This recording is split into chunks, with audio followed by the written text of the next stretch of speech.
Saya pernah membaca sebuah artikel yang isinya sehebat apapun amalan kita tidak akan memasukkan kita ke surga. Karena masuk surga itu semata-mata hanya karena rahmat Allah. Apakah itu benar, Ustaz? Apa ini? Kalau memang itu benar, apa gunanya di timbangan amal kita di hari kiamat nantinya? Kalau yang memasukkan kita ke surga bukanlah amal kita, tapi rahmat Allah. Jazakallah khair. Tentu saja iya. Tidak ada orang yang masuk surga dengan amalnya. Itu sesuai dengan hadis Bukhari. Nabi SAW yang mengatakan itu. Tidak ada seorang pun di antara kita yang masuk dalam surga dengan amalnya. Maka kata para sahabat, Anda juga ya Rasulullah? Kata Nabi SAW, saya juga. Ya, tapi Allah telah memberikan rahmatnya kepadaku. Memang untuk masuk ke surga, rahmatnya Allah. Gitu kan? Mau contoh rahmatnya Allah, sekarang antum berbuat dosa 50 tahun. Tidak ada amal solehnya. Enggak sholat, mabuk, mencuri, segala macam. Lalu antum taubat di umur 51 tahun, pas tobat setengah jam meninggal. Bisa masuk surga enggak? Masuk surga. Enak enggak ini? Enak benar itu. Hah? Ya. Yang buat dia masuk surga apa? Ada amal? Rahmatnya Allah Subhanahu wa taala, gitu kan? Antum juga biar beramal 50 tahun, ya. Tahun 51 meninggal dunia. Apa jaminannya amal antum ikhlas, tulus, khusyuk? Ada jaminan? Selama ini mengkhayal terus kalau salat?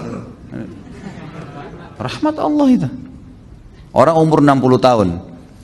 15 tahun pertama, anggaplah 12 tahun, 13 tahun. Di Indonesia mungkin agak telat, orang balik mungkin sekitar 14 tahun, gitu kan. Anggap 14-15 tahun antum balik. Berarti kalau umur antum 60 tahun, 15 tahun sudah habis untuk masa anak-anak. Kemudian dipakai tidur 8 jam per hari.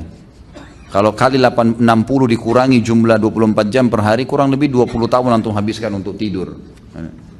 Berarti dari 40 tahun tadi, maaf, 60 jadi 45. 45 dikurangi 20, sisa 25. Ya. Waktu bekerja 8 jam per hari, habis lagi 20 tahun untuk bekerja.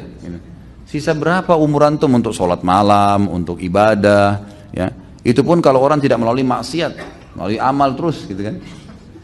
Yang jelas ada sebuah riwayat Bukhari menjelaskan, ada satu orang dari Bani Israel dulu, ibadahnya luar biasa, 500 tahun ibadah.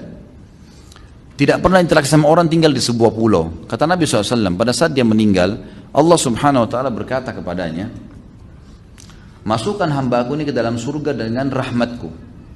Lalu dia merasa 500 tahun ibadah, nggak ada dosanya menurut dia. Lalu dia mengatakan, ya Allah, amalku. Kata Allah Subhanahu wa ta'ala, rahmatku. Dia tetap bantah, ya Allah, amalku. Sampai 3 kali. Maka kata Nabi SAW, Allah pun berfirman kepada para malaikat, ambil nikmat matanya hambaku ini, timbang dengan seluruh amal yang dia kerjain. Mata dia pakai 500 tahun nih, bisa melihat, bisa beraktivitas, bisa segala-galanya. Itu timbang nikmat mata yang saya kasih dengan amalnya dia yang dia kerjain 500 tahun. Waktu ditimbang ternyata nikmat mata saya sudah ngalahin seluruh amalnya. Belum nikmat telinga, belum nikmat segala-galanya nih. Banyak kalau nikmatnya Allah mau dihitung. Bagaimana caranya antum mau menilai amal antum? Gitu. Amal apa yang kita kerjain teman-teman sekalian? Tidak ada amal-amal yang sederhana. Dari 24 jam sholat cuma 5 waktu yang wajib. Kalau kita hitung 10 menit satu sholat berarti 50 menit. Masih ada 23 jam 10 menit. Antum bebas lakukan apapun. Rahmat Allah SWT. Baik, apa tujuannya ditimbang amal? Untuk menentukan derajat antum di surga. Antum ini derajat keberapa? Di pintu keberapa masuknya? Itu amal kita. Amal akan menentukan derajat nanti, ya, derajat surga yang ke-100, tingkat yang 100 kah, tingkat yang pintu yang ketiga kah, derajat yang keberapa, itu amal kita yang menentukan nanti. Tapi kita masuknya dengan rahmat Allah.